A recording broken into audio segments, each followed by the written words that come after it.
Hello students, this is Dr. Srinivas Keshetti. Welcome to the third lecture on bonding in solids.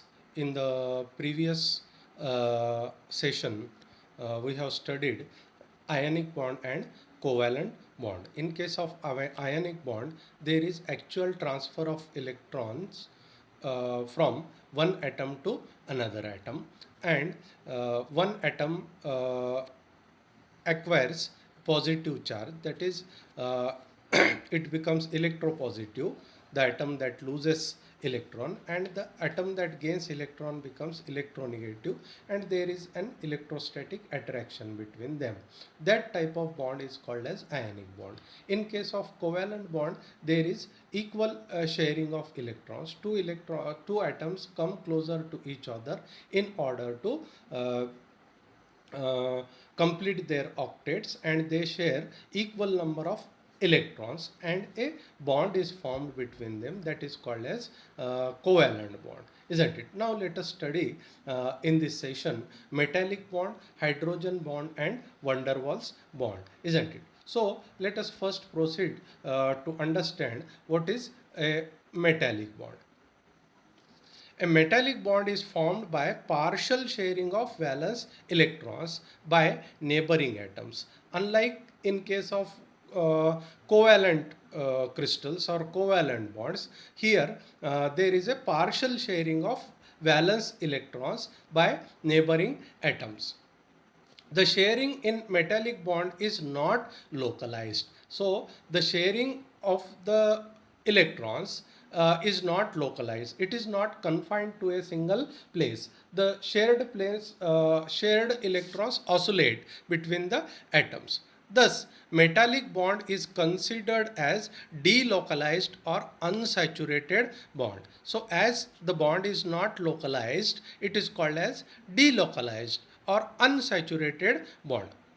According to Drude's theory, Drude and Lagrange proposed a classical theory of free electrons, isn't it? According to this theory, which is called Drude-Lagrange theory, Drude proposed that the atoms of metals are continuously dissociating into positive ions and electrons, and these electrons are free to roam or move anywhere within the boundaries of the metal, and there is only one restriction on these electrons, is that they cannot leave the boundary of the metal. So these electrons are called as free electrons. So according to this free electron theory proposed by Drude, the atoms in the metal contribute their valence electron to form a common pool of electrons, which has the freedom to move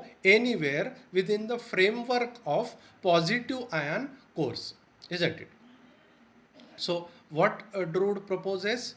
Drude proposes that the atoms in the metal contribute their valence electron, isn't it? Valence electron means the outermost orbit electron, to form a common pool of electrons. So each atom contribute some electrons to form a common pool of electrons. Pool means a pond, or you can call it a bank, isn't it? So they form a common pool of electrons which has the freedom to move anywhere within the framework. These electrons have freedom to move anywhere within the framework of positive ion cores. The common pool of electrons is called as free electron gas. So these electrons are free to roam anywhere within the boundaries of the crystal. So they are behaving like the atoms and molecules of the gas. That is why they are called as free electron gas, and acts like a mobile glue to bind all the ion cores together.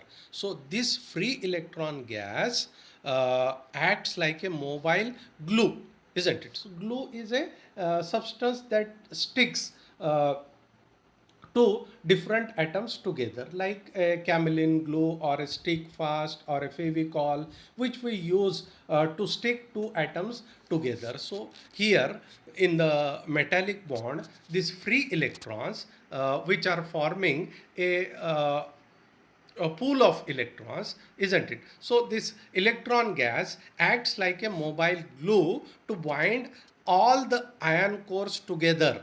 So these electrons act like a mobile glue to bind all the ion cores, isn't it? Positive ion cores together through electrostatic attraction. So the force of attraction is here is the electrostatic attraction.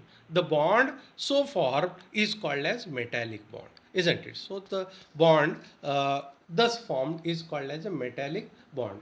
In this type of bonding, the atoms can share the required number of electrons with their neighbors through this common pool to complete their octets. So all the atoms contribute some definite number of electrons to form a common pool, and then all the atoms share requisite number of electrons or required number of electrons to complete their octets. So from where they take these electrons? They take these electrons from the common pool of electrons, isn't it? So as the sharing of electrons in metallic bond is not localized, the free nature of electron gas makes the bonding electrons to resonate between different atoms. So these bonding electrons resonate between different atoms, and as a result of this, metallic sharing changes with time. So here the sharing of electrons, as the electron pair is resonating between different atoms, so the metallic sharing changes with time.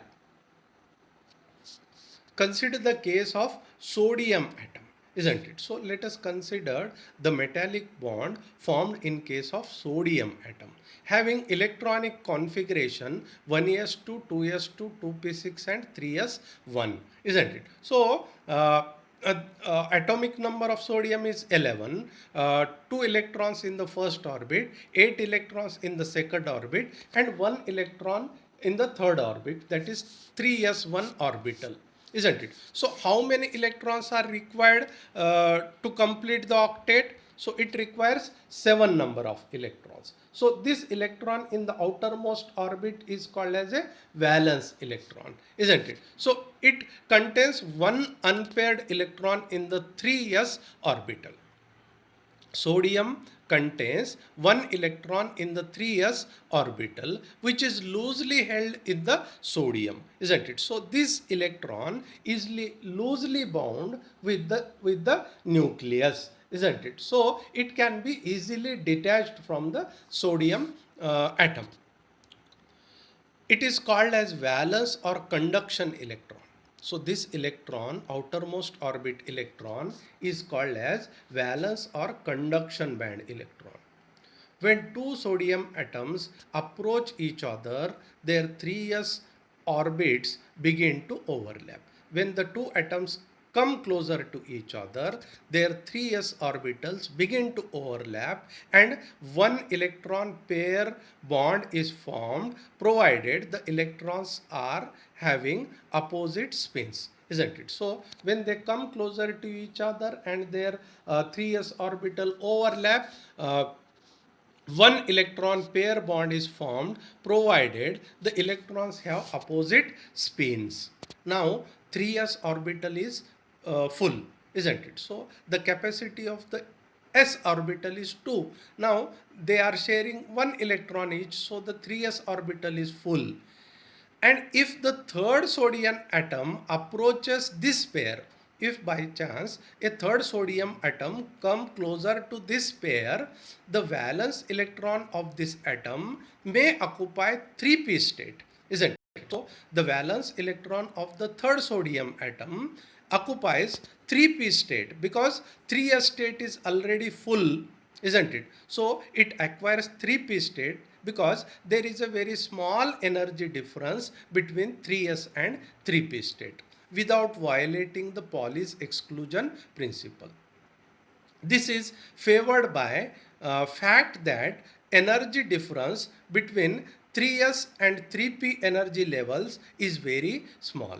Thus, sodium atom can also form an electron pair bond with either of the two sodium atoms. Now, this third sodium atom can form an electron pair bond with either of the two sodium atoms. But since each atom has only one unpaired electron, it can only form it cannot form two electron pair bonds with the other two atoms simultaneously. So here, since each sodium atom has only one unpaired electron, this third atom cannot form two electron pair bonds with the two atoms simultaneously, isn't it? So it cannot form two bonds with two atoms simultaneously because it has only one electron. It may be assumed that uh, on an average, one sodium atom forms half of the electron pair bond with each of the other two sodium atoms. So it is assumed that this third sodium atom forms half bond with the one atom and half bond with the other atom in the pair. The actual structure of sodium metal is BCC. So sodium forms a body centered cubic structure, and each sodium atom forms 1/8 of an electron pair bond with each of its neighbor. So each sodium atom forms 1/8 of an electron pair bond with each of the neighbors. It is possible only if the electron pair resonates among the 8 pair of sodium atoms. So it is possible only if the electron pair, this electron pair rotates, resonates among the 8 pairs of sodium atoms. That is why it is the bond is not localized. It is called as delocalized or unsaturated bond. It is not confined to a single place, isn't it? Hence, each atom is each hence each bond is incomplete or unsaturated covalent bond. The valence electrons are delocalized and behave as if they are free to move about in the crystal. The valence electrons are delocalized and behave as if they are free to move in the crystal. Due to delocalized nature of valence electrons, the metallic bond is less directional. As it is delocalized, this metallic bond is less directional than covalent bond. Hence, metals prefer to form close packed structure like FCC or SCP, isn't it? So, metals prefer to form close packed structures like face centered cubic or hexagonal close packed structure. There are certain exceptions to this rule also, like sodium and potassium, which form body centered cubic structure. Then what are the properties of metallic crystals or metallic bonds, isn't it? So the metallic bond is weaker than ionic and covalent bond. This bond is weak as compared to ionic and covalent bond. The boiling point ranges from 1 to 5 electron volt per bond. So binding energy is somewhat less, isn't it? As compared to ionic and covalent bonds. Its range is 1 to 5 electron volt. The melting point and boiling points are lower than ionic and covalent crystal. So the melting point and boiling points of the materials formed by metallic bond are lower than the materials or the crystals formed due to ionic and covalent bonds. The solids have high ductility and malleability, isn't it? So these solids which are made by metallic bond, which are formed by metallic bond, have high ductility and malleability. Ductility means we can form wire of this material, or we can form a sheet of this material, that is they have malleability and ductility. These have high electrical and thermal conductivities. They are good conductors of heat and electricity. They have high reflection and absorption coefficients, isn't it? So they have high reflection and absorption coefficient, isn't it? So these are some properties of metallic crystals. I suppose you have understood what is meant by metallic bond. Now let us proceed to understand van der Waals bond, isn't it? So this type of bonding exists in atoms or molecules which have their outermost shells completely filled and hence have no tendency to gain, lose or share valence electrons. Till now we have seen there was a tendency in the atoms and molecules uh, to lose or gain or share electrons. But van der Waals bond is formed between the atoms and molecules which have their outermost shells completely filled. Their outermost shell is completely filled. In such type of atoms, this type of bond is formed. So they do not have any tendency, so as their outermost shell is completely filled, they doesn't possess any tendency to gain, lose or share valence electrons with the atoms or molecules of the solid. The crystals resulting from this type of bonding are called molecular crystals. So, the crystals resulting due to van der Waals bond, formation of van der Waals bond, are called as molecular crystals. The examples of such solids are crystalline states of inert gases like helium, neon, argon, isn't it? So, for a long time it was presumed that these gases are permanent gases. They cannot be, their state cannot be changed, isn't it? So, but by cooling, by different methods, isn't it, we can form crystalline states of these gases like helium, neon or argon, or the gases like O2, CO2, Cl2 and CH4, that is oxygen, carbon dioxide, chlorine and methane. This type of bonding arises due to dipolar interaction between the atoms or molecules of the crystal. So there is a dipolar interaction between the atoms or molecules of the crystal. What is meant by dipolar interaction? We will study.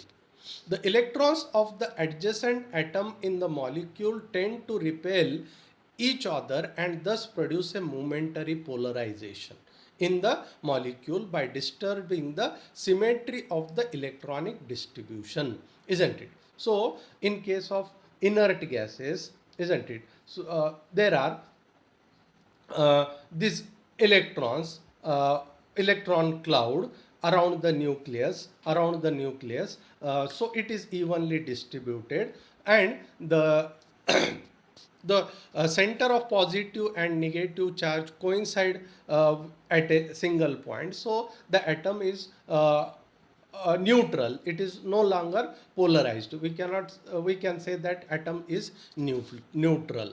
So the electrons of the adjacent atoms, so when two such atoms come closer to each other, the electron cloud of one atom repel the electron cloud of the other atom. So as the distribution of the electrons around the nucleus becomes asymmetric instead of a symmetric distribution, a momentary polarization is produced. So some electrons are shifted to one side of the nucleus and less number of electrons are there on the other side of nucleus. So there is a more positive charge on one side and more negative charge on the other side. So such type of disturbance produces a dipole, isn't it? So the atom no longer remains neutral, so it behaves like a electric dipole. So momentary polarization in the molecule by disturbing the symmetry of electronic distribution.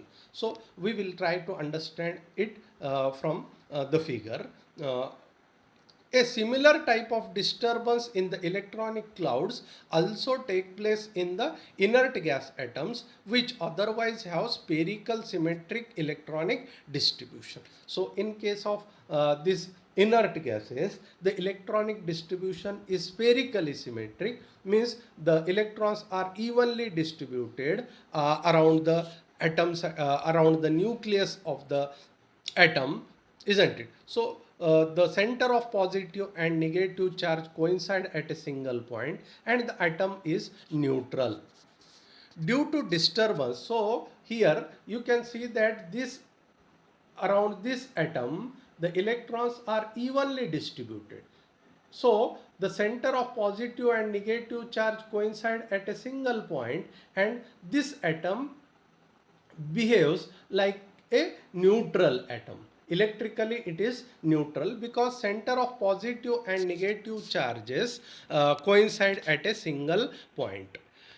Now you consider these two atoms. When such two atoms come closer to each other, the electron cloud of one atom repel the electron cloud of the other atom. So when this was the distribution of the electronic cloud around the nucleus, now this symmetric distribution of electron cloud is now disturbed. There are more number of electrons on the left side and less number of electrons on the right side. Now so there is more negative charge on the left side, so we can say it is delta negative, and more positive charge on this side, we can say it is a delta positive charge, because nucleus in the nuclear charge, positive charge contributes on this side. So this atom is now can be termed as a electrical dipole, isn't it? So more charge on, negative charge on this side, so it is delta negative, less negative charge on right hand side, so we can call it, in other words, it is more positive charge on the right hand side. So this becomes an electric dipole. Similarly this atom, so on this side there is more negative charge, on this side less negative charge, so this side is delta positive and this side is delta negative. So these two are electrical dipoles. So this delta positive charge attracts this delta negative charge, and these two atoms get attracted towards each other and they form a bond which is called as van der Waals bond. So, due to disturbance in the electron cloud of an atom, the centers of positive and negative charge distributions no more coincide, and an electronic dipole with non-zero dipole moment is generated as shown in the figure. So, electric dipole with non-zero dipole moment is generated. So, these two electric dipoles attract each other to form a bond which is called as van der Waals bond. This dipole is not permanent dipole. So electrons are revolving around the nucleus. Therefore, this dipole is not a permanent dipole. It keeps on oscillating with the movement of electron cloud around the nucleus. So at the electron cloud moves around the nucleus, this cloud uh, keeps on oscillating. So the dipole is not a permanent dipole, it keeps on oscillating. The electric field originating from the imbalance of charge induces, the electric field originating from this imbalance of charge induces a dipole moment in the neighboring atom. So the electric field originating from this imbalance of charge. So this imbalance of charge induces a dipole moment in the neighboring atom in such a way that the other atom gets attracted to it. So the neighboring atom gets attracted to it. Similarly, the electric field of second dipole produces another dipole by inducing dipole moment in the neighboring atom. So one atom induces dipole moment in the other atom. So other atom induces a dipole moment in the next atom. In this way, it is called as a dipole induced dipole moment, isn't it? And such dipoles get attracted towards each other, and a bond is formed between such type of atoms, which is called as van der Waals bond.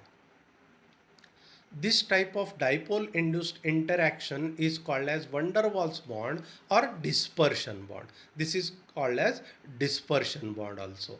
The presence of this interaction is manifested by the fact that inert gases can be liquefied at very low temperature. So this type of bond is responsible for the inert gases so that they can be liquefied, which were termed as permanent gases. It was presumed, it was thought that such type of gases can never be liquefied. They remain in the gaseous state forever, isn't it? So but by cooling, by different methods, such type of gases can be liquefied, and when they get liquefied, such type of van der Waals bond is formed between the atoms and molecules of these gases. Properties of the van der Waals bond. The van der Waals forces are weak, isn't it? At room temperature, the thermal energy acquired by atoms and molecules is sufficient to make these forces ineffective. At thermal as room temperature, the thermal energy acquired by the atoms and molecules is sufficient to make these forces ineffective, isn't it? Thus, the molecular solids exist in gaseous state at room temperature. So, at room temperature, these bonds can be easily broken. So, the molecular solids exist in gaseous state at room temperature. At low temperature, these forces dominate over the thermal forces. At at low temperature, the van der Waals forces dominate over the thermal forces and play significant role in the formation of gaseous state to liquid or solid state. So, at low temperature, these van der Waals forces dominate over the thermal forces, and they play a significant role in the transformation of these gases into liquid or solid states. The energy, the energy released during the formation of van der Waals bonds is of the order of 0.1 electron volt per bond. It is very small value of energy, so the bond is very weak. Hence, these molecular solids are characterized by very low melting and boiling points. As the binding energy per bond is very small, so these bonds can be very easily broken. So thus such type of solids possess very low melting and boiling points. These solids are poor conductors of heat and electricity. So there are no free charges. That is why they are poor conductors of heat and electricity. They have low mechanical strength and easy deformability, isn't it? So they do not possess any mechanical strength, isn't it? The bonds are very weak and they can be easily deformed. So this is all about the van der Waals bond. Now let us see what is hydrogen bond. So when a covalent bond is formed between hydrogen atom and highly electronegative atom, such as an atom of oxygen, chlorine, fluorine, etc., the shared pair of electrons get attracted more towards highly electronegative atom rather than the hydrogen atom. So here what happens, when a bond is formed between hydrogen atom and hydrogen atom is having one electron in the outermost end, only single electron, isn't it? So when hydrogen forms a covalent bond with highly electronegative atoms like chlorine, fluorine or oxygen like that, the shared electron, So there is a sharing of electron between hydrogen and these elements. So this shared pair of electrons get attracted more towards highly electronegative atom rather than hydrogen atom. So the shared pair gets attracted towards the highly electronegative atom rather than hydrogen atom. Thus, electronegative atom acquires slight negative charge and uh, hydrogen atom an equal amount of positive charge. So as the electron of the hydrogen is bound to the electronegative atom and the pair is attracted towards the electronegative atom, so electronegative atom acquires a slight negative charge and hydrogen atom acquires a slight positive charge. The bond so formed is said to be polarized. So the bond so formed is said to be polarized and behaves like a permanent dipole, isn't it? So such type of bond makes the molecule a polarized molecule, isn't it? And a permanent dipole is formed, isn't it? So here you can see that this hydrogen atom forms one covalent bond with the this oxygen atom, and this hydrogen atom forms one covalent bond with this oxygen atom. So this electron of this hydrogen atom and electron of this hydrogen atom gets attracted towards this oxygen atom. So this oxygen acquires a slight delta negative charge and the hydrogen acquires this slight delta positive charge. This hydrogen acquires a slight delta positive charge. So now this H2O molecule is now polarized because there is a delta positive charge on one side and delta negative charge on the other side. So now this water molecule, H2O molecule, behaves like a dipole, isn't it?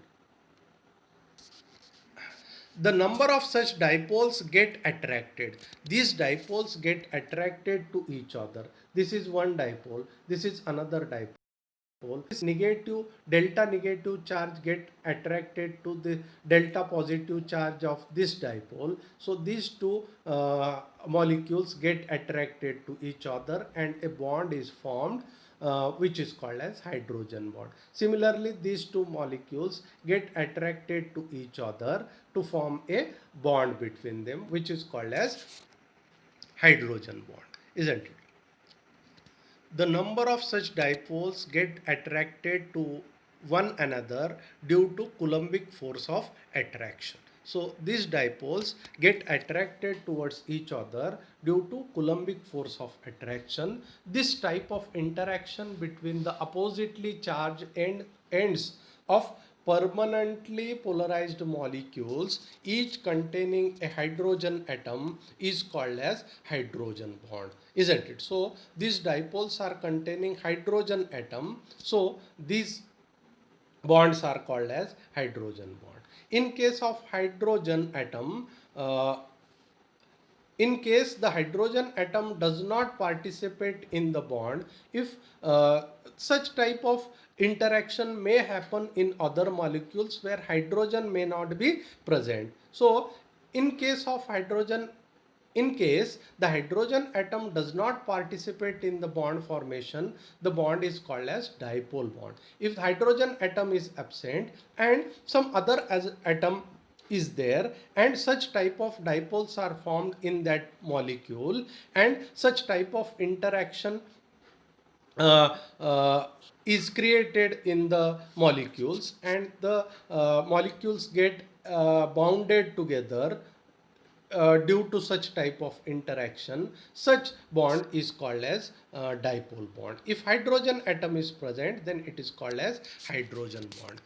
A spatial significance is attached to the hydrogen atom because it can be regarded as simply as a proton fixed to one end of covalent bond, isn't it? So what is the spatial significance? The spatial significance is that hydrogen atom can be regarded as simply a proton. Here, the electron of this hydrogen atom is now engaged with this oxygen atom in the covalent bond. So there is only nucleus present with this hydrogen atom. So a special significance is attached to the hydrogen atom because it can be regarded as simply as a proton fixed to one end of covalent bond. We can consider this to be a proton fixed to a one end of covalent bond. The positive charge of which is not shielded by surrounding electron. So positive charge of this proton is not shielded by the negatively charged electron because this electron is now shifted more towards the electronegative atom. This is not the case with other atoms. So in other atoms, if the molecule is formed uh, due to this type of dipole formation, isn't it? And there is no hydrogen atom. Instead of hydrogen atom, some other atom is present. So this is not in the case with the other atoms participating in the covalent bond. Their positive charges are shielded by outer electrons, which weaken the positive nuclear charge with the negative ends of the other polarized atoms or molecules. In the other dipole bonds where hydrogen atom is not present, remaining electrons are shielding the positive charge of the nucleus, isn't it? Therefore, the positively charged hydrogen atom can interact more strongly with the negative ends of other molecules as compared to any other positively charged atoms. Therefore, the positively charged hydrogen atom can interact more strongly. The positively charged hydrogen atom can interact more strongly with the negative ends of other molecules as compared to any other positively charged atom. Thus, hydrogen bonds are stronger than dipole bonds. So, hydrogen bonds are stronger than dipole bonds. Materials exhibiting hydrogen bonding possess high melting and boiling points compared to molecular solids. Compared to molecular solids, the materials exhibiting hydrogen bonding possess high melting and boiling point. The hydrogen bond plays an important role in the formation of ice and water. So, this hydrogen bond plays an important role in the formation of water and ice. The existence of hydrogen bonding in water molecule is shown in the figure. We have seen the existence of hydrogen bond in the formation of water molecule.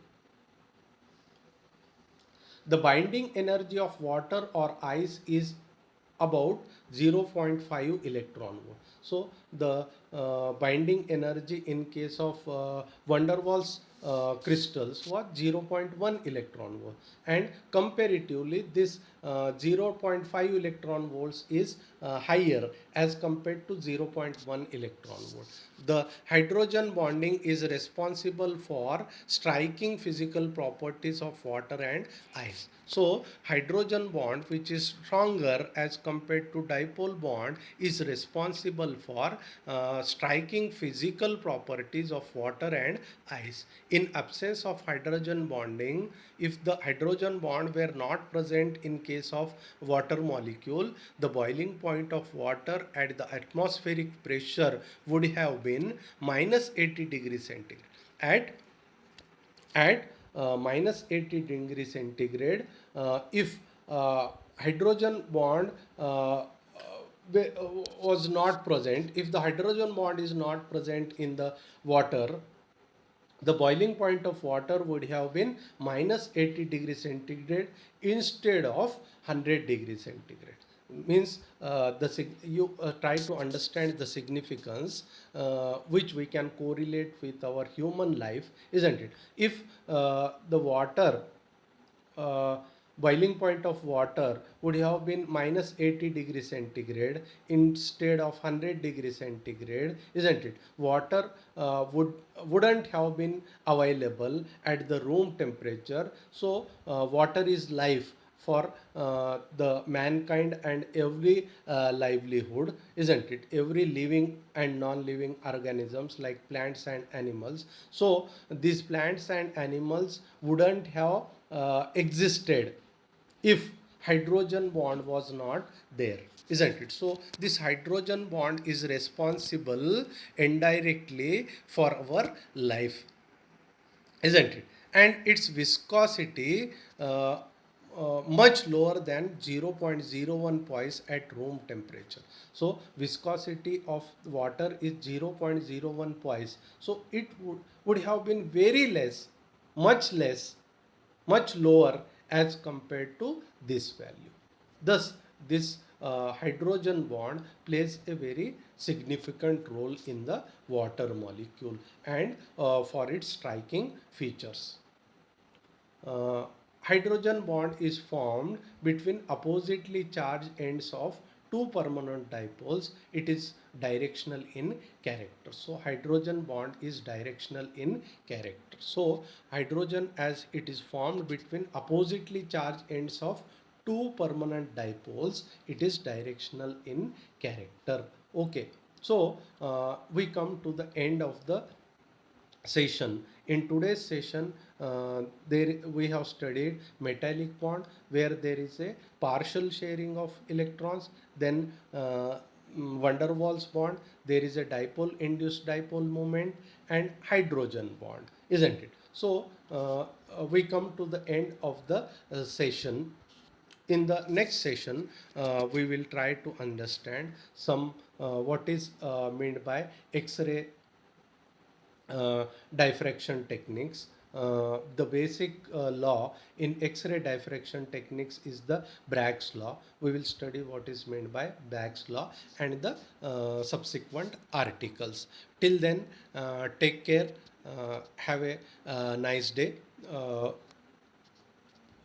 Like, share, and comment our channel, and don't forget to press the bell icon so that you can get our notifications. Thank you very much. Take care.